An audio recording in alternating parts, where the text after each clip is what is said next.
Marshall. Welcome to the world of eerie imagination. The fear you can hear. Vendetta. The very word itself invokes dread and strikes a mood of brooding terror.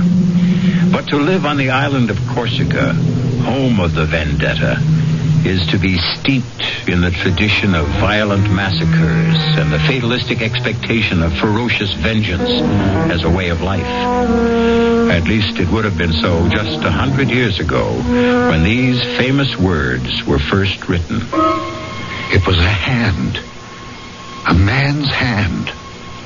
Not a skeleton hand, all bright and clean, but a hand black and desiccated, with the yellow nails, the naked muscles, and traces of blood upon the bones at the point where they had been severed as with the blow of an axe about the middle of the forearm.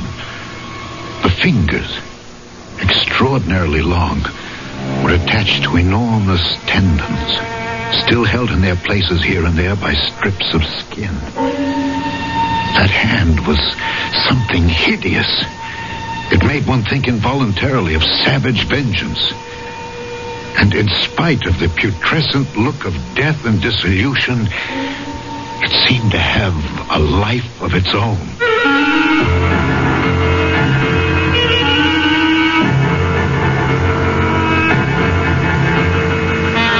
Our mystery drama, The Hand, was especially adapted from the Guy de Maupassant classic for the Mystery Theater by Ian Martin and stars Alexander Scourby.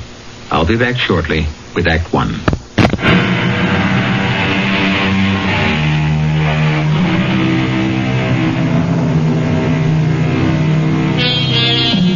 At the time of the bizarre and terrifying affair of The Hand, Henri Donnet was a police magistrate in Ajaccio, a charming little white city nestled on the edge of a beautiful gulf, shut in by lofty mountains. Most of the cases he had to investigate or prosecute there were cases of vendetta. But these were Corsican against Corsican. This affair of The Hand was alien against what? Something far more alien, perhaps supernatural. That was not until later, of course. For now, the only alien presence was a neighbor of Henri's, a Sir John Rowell, lately come to the island to settle down, and an object of great speculation among the native population. Well, there goes my new neighbor again. Does he go hunting at twilight? No, Bernard. At least as a magistrate, I hope not. Well, what's he shooting at then? I don't know, Marguerite. We have no sharks. The wolves and other predators stay in the mountains, and he's not been here long enough to start a vendetta. Oh, I am not sure. Listen to that. Oh, no call for alarm, Doctor. I'm quite sure your services will not be needed. It is the same pattern night and morning. Well, Henri, then what is he shooting at? A target, I suppose. He's keeping his eye sharp. But for what? Ah, now, that is the question. Have you seen him? He is immense and very powerful. And he doesn't encourage visitors. He has 2 huge Alsatian hounds that look ready for the kill at a word. You are chief magistrate and in a far better position to judge him than any Henri. What do you make of him? I don't know. His papers are in order. I have no reason to have any professional interest in him. Well, has he no one to share his loneliness? He has a manservant he brought with him from Marseille. No one else? There was a woman listed on the ship's manifest as his wife. Oh, his wife? Well, I never knew. Well, then, but no one seems to know that. In the months he's been here, no one has seen hide nor hair of her. I've watched these evenings myself, and I've never seen her move from the house. If, indeed, she is inside it. So you see, Marguerite, very soon, both as friend and policeman, I'm going to have to satisfy your curiosity and my own about the mysterious Sir John Rowell. For a while, however, I had to content myself with having a close watch set over the man. None of my people could find anything suspicious enough in his actions for us to make any move. But as the strange rumors about him continued and increased, I resolved to see the stranger face to face for myself. I made a point of going hunting every day in the neighborhood of his place. It took me a little while, but at last, one day... So, bien, Fernand, hold the point. You flushed him, Got him right under the Englishman's nose. Go fetch him, Fernand. Fernand, hold on. Whiskey! Down, boy, down! That's it. Good dog. Hold. Here, Whiskey, here. My apologies, sir. Your bird, I believe? No, not at all. I shot him right from under you. Sorry. I didn't know you were there. Nor I you. Allow me. I'm John Roll. Yes, I know, Sir John. I am your neighbor up there on the hill. Henri Donnet. Pleasure. Damn fine shot. Sir John, will you accept the game as an apology for shooting over your field? That's very generous. I'll accept on one condition. What's that, Sir John? That you let me return the compliment and ask you to join me in a glass of ale. Good. I will be only too glad to accept.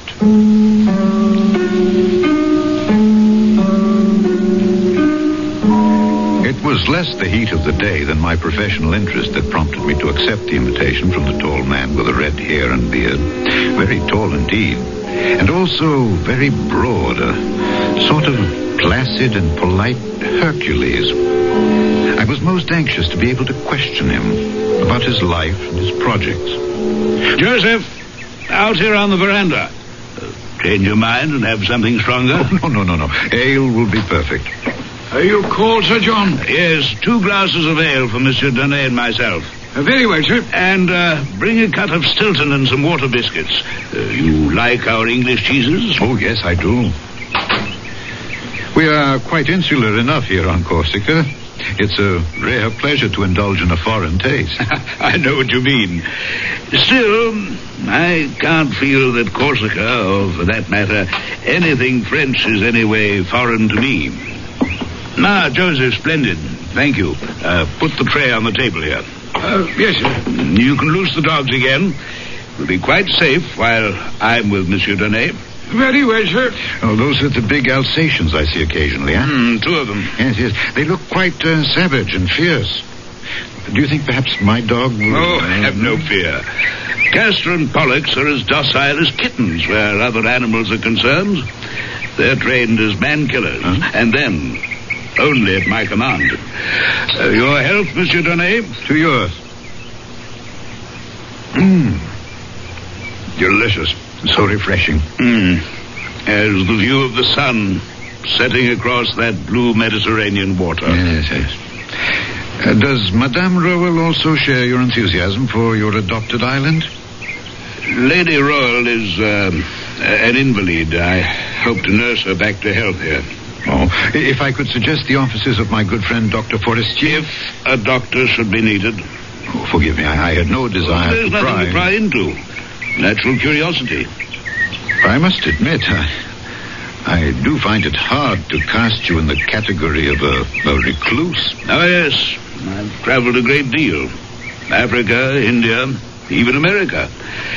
And as for adventures, yes, I've had plenty of adventures. Oh, yes. Big game hunting, huh? What? Oh, of course. I've hunted them all. Tiger, elephant, rhinoceros, gorilla. The name's a legion. Oh, all very dangerous animals. Terribly so. Not really. When you compare them to the worst of all. Oh, what? What else, Monsieur Donnet? In your profession, you must know him too. Man. Man himself. Hey, Sir John, come quickly. What on earth? Forgive me. I followed Sir John down the front steps of the veranda as he took them 2 at a time and disappeared around the corner of the house. I would have followed him further, except as chance had it, I turned my ankle quite severely on a loose stone after the bottom step. Stopping in momentary pain, the yelp and snarl of the dog suddenly quieted, and I was conscious of the squeak of the front door of the house.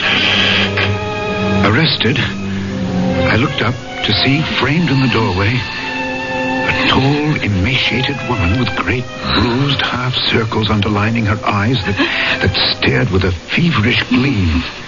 She wore a long, loose, trailing peignoir, and with one hand, she beckoned towards me while clutching something in the other close beneath her breast. Painfully, I limped back up the steps. Help me. Whoever you are, help me. Lady Roll? Whoever I am, this side of the grave, help me. But how? By sending this letter. Post haste. Oh, but please, I beg of you on all our lives. Don't tell Sir John. Well, I'm afraid, madame, Please, don't refuse me. You're my last, best hope. Hope for what? I did not stay in case he returns, but please, I beg of you, send my letter. She was gone, like a wraith, as though she'd never been. But the letter in my hand was real enough. Before I had time to read the person to whom it was addressed, I found myself involuntarily concealing it in my pocket before Sir John, returning, could see it. Nor could I stop to ponder why my impulse had been to accept the lady's part rather than that of my charming and seemingly outgoing host. Why I chose to conceal its existence rather than reveal it. My dear Monsieur Donnet, pray forgive me. I'm most sorry we had to be interrupted. Oh, forgive me for not following you, but I turned my ankle. What happened? Oh, the curse of trying to maintain privacy. The curiosity seeker. A farmer from back in the hills named Deschamps, who passes by here on his daily route, for some unearthly reason came skulking round the back of the house and was cornered by the dogs. But what would he have expected to find here? Heaven knows. I've no secrets worth anyone's concern but my own, as I hope you believe. Or is your presence here today more than just a seeming accident? Are you concealing something from me, sir? I was aware that he wore about his loins an American-style gun belt, and that low on each hip, concealed by the flare of his coattails, were two matched pistols with mother-of-pearl handles, on one of which his right hand rested lightly. The letter in my pocket seemed to burn through the lining as I tried to judge whether it caressed that handle by accident or design.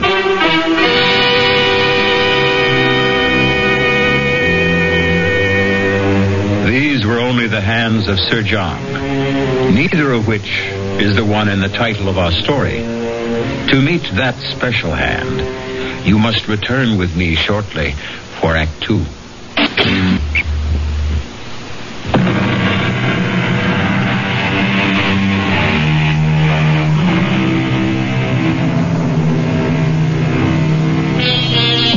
The huge, red-haired and bearded Englishman towers over the small, dapper Frenchman. They are as widely disparate men as you can imagine. One all muscle and vital force, the other elastic, supple, poised always for the counterstroke, like a rapier. Antagonists? No, only in a sense. But whatever their relationship, mutually admiring of each other. Why should you imagine I have anything to conceal? Why, indeed. Come, let's go inside. I'll show you some of the trophies of a roving life, if you'd be interested. But very, of course. Can you stand on your ankle all right? Is it sprained? No. Just a slight twist. From the hall, he led me into his parlor, which ran the length and breadth of the whole house across the back in a great L. His parlor was all hung in black silk, embroidered in gold. The fabric is Japanese work. Yes, but the rest is yours. Not the panels. What's mounted on them?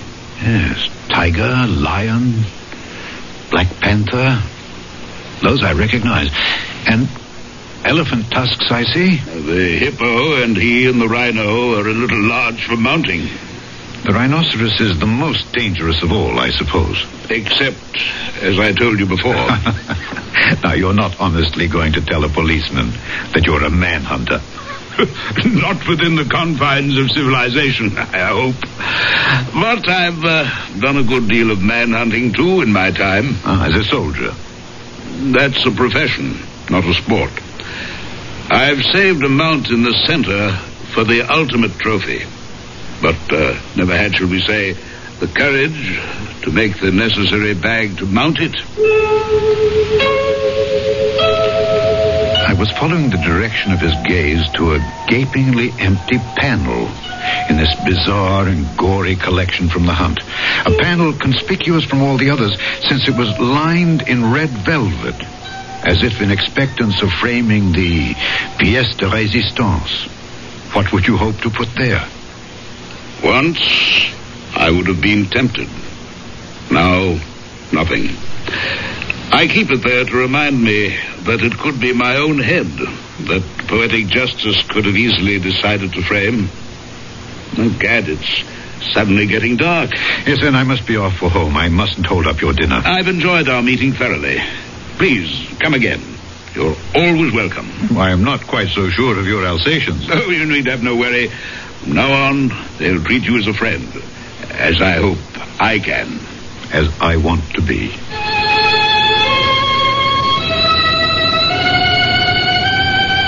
We shook hands, mine disappearing inside his huge one.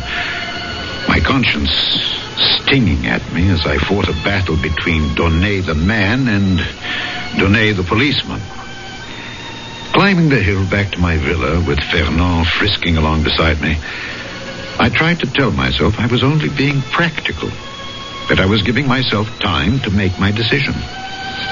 A decision that was tipped by the testimony I received from Michel Deschamps as I questioned him at the barracks the following morning. Michel, why did you go so near to his house? Well, everybody is curious about him and... Everybody doesn't go near enough to have two dogs attack him. Well, everybody does not have a milk route which takes him twice a day by the Englishman's house to see her. To see her? Well, it is at dawn, you know. Just before the sun comes up in the half-light and I am passing by in my cart. Naturally, I'm looking at the house when I pass. Naturally, I would myself. So, you see, at that hour, nobody is stirring. Even the dogs are not yet awake. And then I see by the upstairs window a woman. The first few days, I'm not sure. I crossed myself she's not some witch or somebody who wants to steal my soul. Why would she be a witch? Because, at any rate, in that light, she looked so... I was afraid to answer. To answer what? Her signal to come near to her. She kept beckoning as if there was something she must ask me to do. Finally, yesterday morning, I could stand it no longer. I had to go see what she wanted to ask. Was that so wrong? No, of course not, Michel. I would have done the same. But the dogs stopped you, huh? Yes. In a way, I'm sorry. Don't feel that you let her down. But from now on, mind your own business. Oh, I accept your instruction. I will follow what you advocate. What I advocate, by all means. Not what I do. I don't understand you. Sometimes, even a magistrate has to admit, I do not understand myself. But that is not for you to worry about.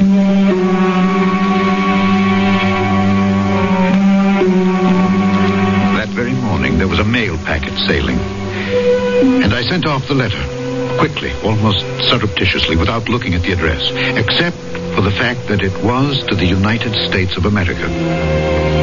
And I forgot it, I imagined. And the months went by. Oh, I do think it's very tedious of you, Henri. Madame Forestier. Oh, well, either for reasons of your own, you are protecting our most famous visitor from the rest of us, or, well, he has some hold over you to protect his precious privacy. He has no hold over me. Quite the contrary. But if he wishes to be private, I would be the first to protect his right. Well, on a small island like this, why should he have it any more than the rest of us? Touché. But if he can, why shouldn't he? Oh, Henri, you know I don't know how to answer that. All I want to know is, do I have any hope that they might attend my garden fete next month? They? Well, there is a Madame Roel. Yes, but she is sickly. Ah, well, is there some hope that at least Sir John might be coaxed to appear? No, I have no reason to suppose that he would refuse. Now, Lady Roel, I would find it hard to answer for. Well, then, all I want for you is to issue the invitation. Please, may I count on you for that? Marguerite. We're all old friends. Need you ask? I had my doubts about Sir John, and more particularly his lady, attending any local garden fete. But I could scarcely, in my wildest imaginings, have foreseen how extravagantly and tragically it would be impossible. As I approached the house in the hollow below me, I was in a first-class mood because, in addition to a packet from the mail ship for my host, I also bought a bottle of sherry to share with him that, in my opinion, was one of a kind. He met me at the veranda. Well, this is an unexpected pleasure. We had a mail ship in today. I brought you a parcel. Me? Yes. And I thought I'd outstrip the mail. Vain hope. A parcel, you say? This. What on earth? It might be a gun from its shape, but it scarcely weighs enough. Shall we go in the parlor while I open my surprise parcel? As we moved into that parlor, I was super conscious of my host's reaction to the parcel he bore in his hands. Although there was no superscription from the sender, I had an infallible feeling that he sensed exactly where it had come from. That somehow I was accidentally part of a climax in the life of this strange and vital man. We've talked about my trophies, Monsieur Donnet. Yes. The ones I've mounted, the others too clumsy and large to render that way. Yes. And the third and different class, so far I've had no right nor courage to mount. What are you saying, Sir John? There is no reason for my receiving this parcel that I can conceive, except one. That I've found no refuge here. I've been betrayed. Only my wife could have done that. And who else is there to have aided her determination to destroy me? You're asking me? Yes. You're the only link we have to the world beyond this house. Sir John, believe me, I had no wish to betray you. I'm sure of that. The day we met, your wife, while you were calming the dogs, your wife asked me to send a letter for her. To Richard Roll? Well, I must admit I did not read the address. I did notice that it was to the United States of America. I meant no harm. He meant no harm. Like Pandora, who naively opened a chest to loose pestilence and all the evils of the world to plague mankind, he meant no harm. It seemed a simple and reasonable request. So you exceeded. No doubt she also asked you to conceal the fact of the letter from me. Yes, I'm afraid she did. Were you sorry for her ravaged looks, her haunted eyes? Did you picture me as some monstrous jailer, condemning her to a life of solitary confinement? Sir John, I can only defend my action by telling you that at the time she did engage my sympathy. I told you, I believe, that my wife was not in the best of health. Yes, but... the fault perhaps was all mine. I should have told you that she is insane. Oh, I'm so sorry. A little late for that. Done. You may have sealed her death warrant. Perhaps even mine. Good God, what do you mean? This parcel from America. Would you like to see what evil out of hell your acceding to that simple and reasonable request has set loose? Sir John, You have involved yourself in this on a personal level. Now I want to involve you on a professional one. As police magistrate, I want you as witness when I open this gift from America. The outer wrapping. Now what do you see? A box. And Within it?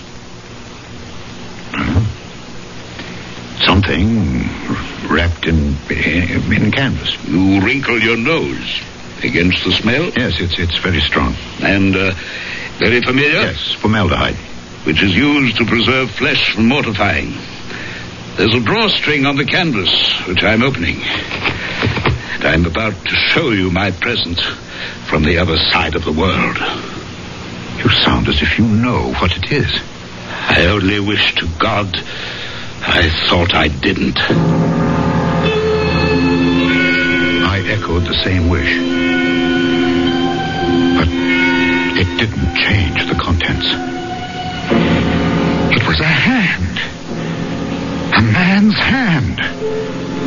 Not a skeleton hand, all bright and clean, but a hand black and desiccated, with traces of blood upon the bones at the point where they had been severed as with the blow of an axe about the middle of the forearm. The fingers, extraordinarily long, were attached to enormous tendons still held in their places by strips of skin.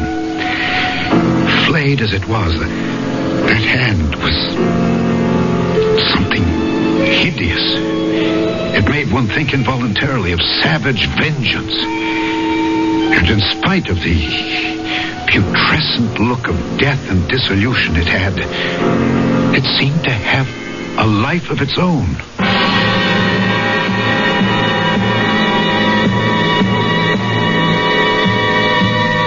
So now we see the embodiment of the title of our story. A poor choice of words, since nothing can be more disembodied than a severed hand. Whose hand? And why?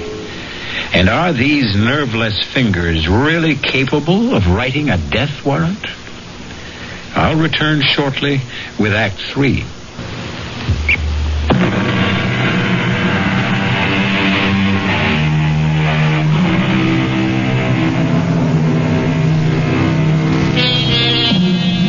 In sick horror, his stomach churning with revulsion, Monsieur Donnet looks at the loathsome object spilled on the desk between him and Sir John. In macabre fascination, his eyes seem riveted to the severed hand. It is only by a supreme effort of will that he is at last able to drag them away and up to Sir John's grim and haunted face. What is it? The hand of a thief. But why? Why is it sent to you? So that there'll be no mistake in my mind who sends it. You said before, Richard Roll. A relation? My twin brother. Younger by less than an hour.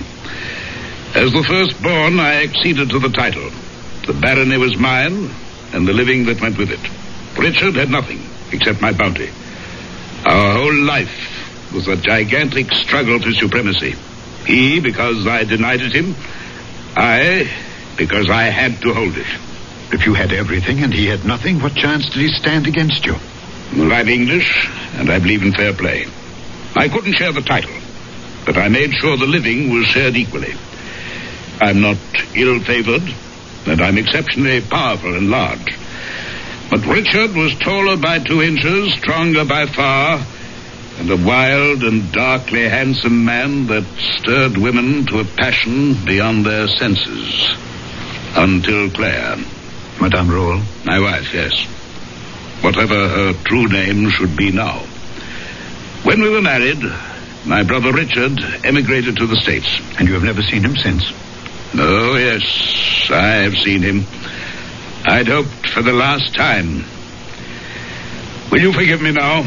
There's been too much talk, and I must find a place to hang my latest trophy. To hang it?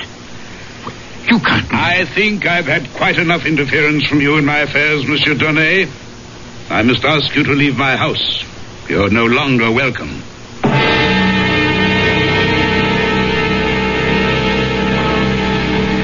It seemed a long journey up the hill that night, for I did not climb it alone. On the way back to my house, I was haunted by 100 thoughts. Had I done wrong to send the letter? Whose was the severed hand? What was the mystery of Sir John's retirement? And what motivated the vendetta of his brother against him? Old jealousies? Or was it all as simple as chercher la femme? Certainly, she would not be hard to find. It must be the lady role, if a woman was at the heart of it all. Only one thing I could be sure of now, that I should not be seeing him again. But I was badly mistaken about that. Well, Joseph, what brings you here? Begging your honour's pardon, but Sir John asked if it would be convenient for you to wait on him this evening. Of course, when? If it would suit your honour, now would be fine. It suits me.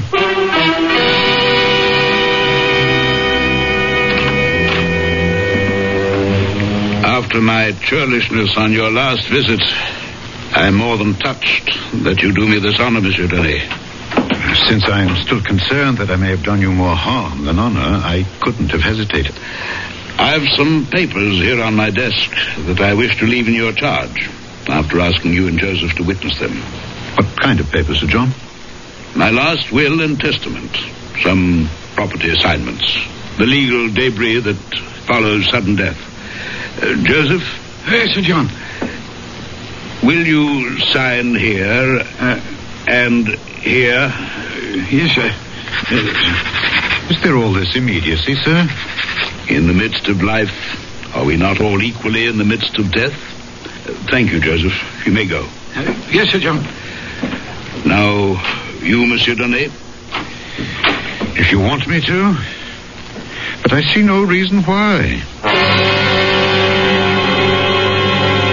Whatever polite disclaimer was on my lips, it was frozen at that moment as my eyes fell on a blood-chilling sight. A black object in the midst of the empty panel lined with red velvet. Empty no longer. It was the hand, mounted now as the chief of all trophies. But different from all the others in one respect. They were mounted. This was imprisoned. Round the wrist, an enormous chain of iron had been rivened about the foul relic, and this chain fastened the hand to the wall by a great ring, solid enough to hold an elephant in leash. Good God! Ah, yes, the hand. Well, better than my own head, if I can keep it. Will you sign? Well, yes, of course.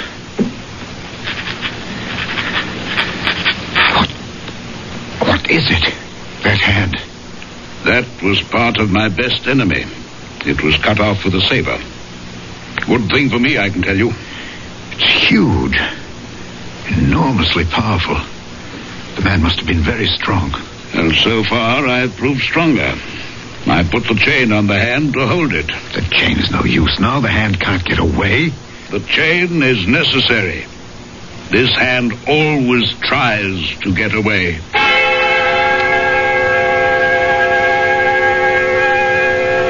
That night, I had a hideous nightmare. I dreamt I saw the hand, the horrible hand, running like a scorpion or a spider along the curtains and up and down the walls of my room. 3 times I woke up. 3 times I went to sleep again. 3 times I saw the ghastly thing running all over my room and using its fingers like so many legs.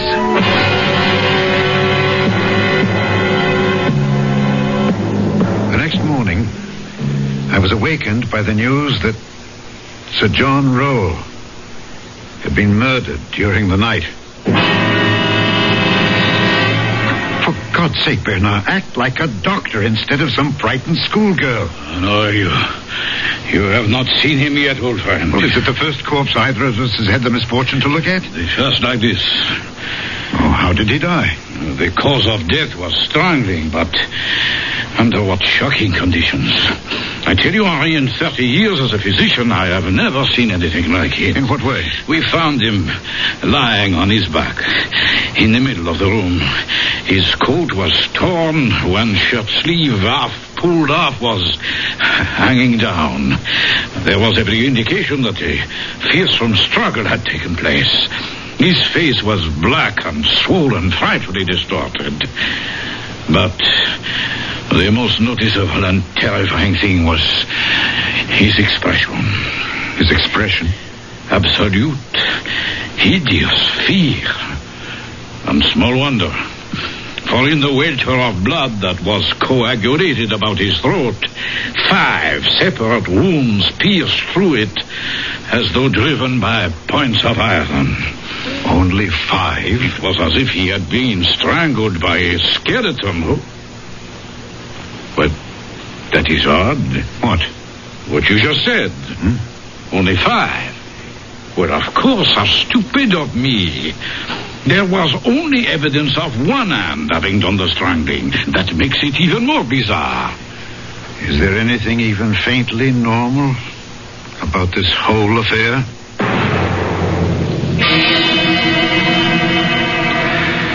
Now, Joseph, you heard no unusual noise during the night?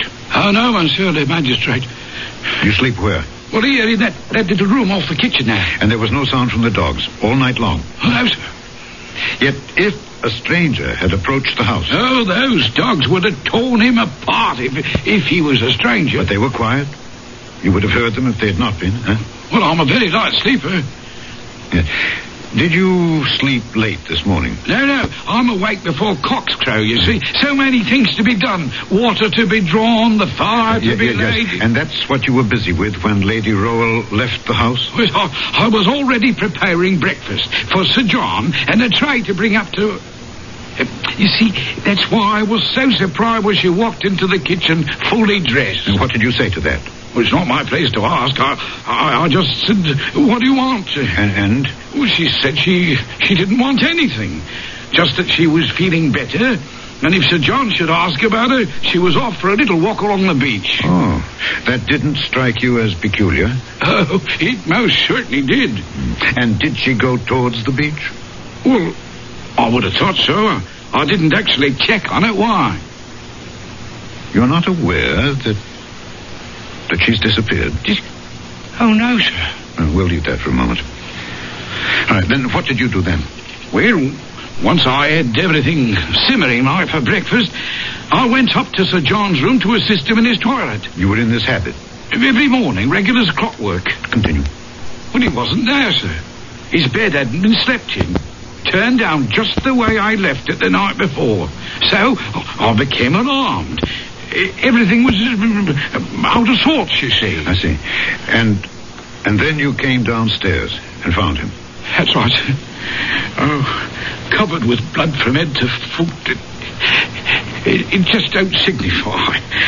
What does that mean? Well, you knew, Sir John, sir, if ever there was a man built and ready to take care of himself, it was he. Why, he never slept without having loaded pistols or revolvers within arm's reach. And he knew how to use them. Yes. Have you any idea who killed him? Oh, no, sir. Could it have been Lady Rowell? Not a chance, sir. I met her once. She was a tall woman. Oh, but wasted away, Your Honor, and weak as a kitten. Then who? I don't know, sir. I don't even want to know. Neither did I. Or at least to check on what was in my mind. But I had a duty to my position, and I must admit a morbid drive to support my supposition. He was lying, just as he is now, on this carpet here? That's right, sir. His feet pointed in the same direction? Toward the door. And his head? As it is, sir. Towards the panel directly ahead of you.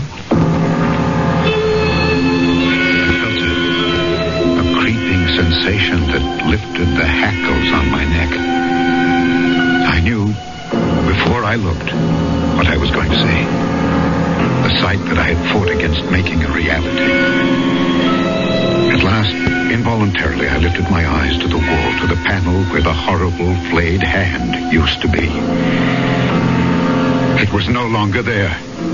The chain, broken, was dangling from the ring. But even that horror was to be succeeded by another. As I bent again over the dead man, between his clenched teeth, I found one of the fingers of the vanished hand, severed, or rather sawed off by the teeth about the middle of the second joint.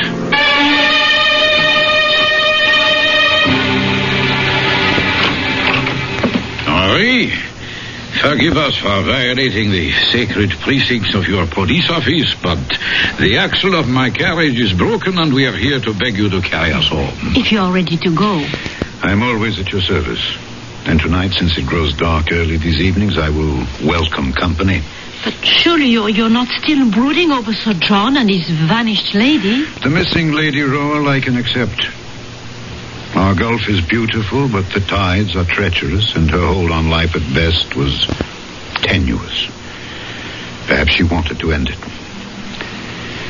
The mystery of Sir John is something else again.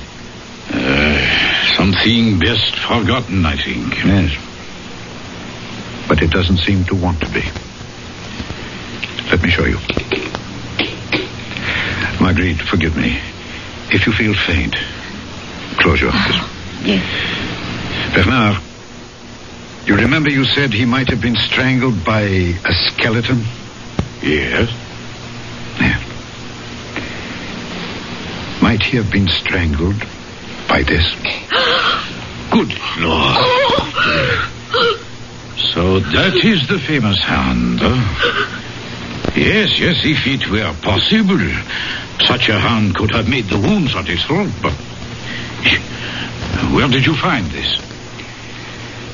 It was discovered last night in the cemetery on the tomb of Sir John Rowell. And mark one thing well. What? The index finger is missing. The one we found in the corpse's mouth.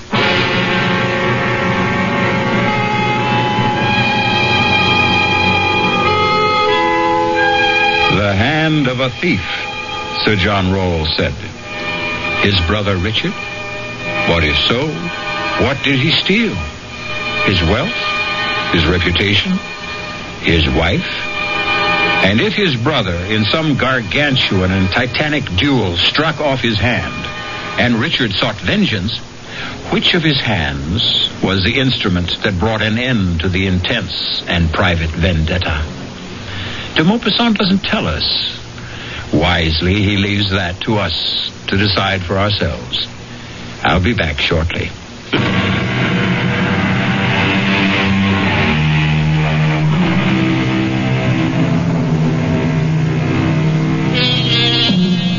I won't easily close my eyes tonight, for fear that my mind's eye will conjure up a vision of the black and desiccated hand with the yellow nails, scrabbling like some loathsome crab across the floor, up and over my bed, and scuttling around the walls.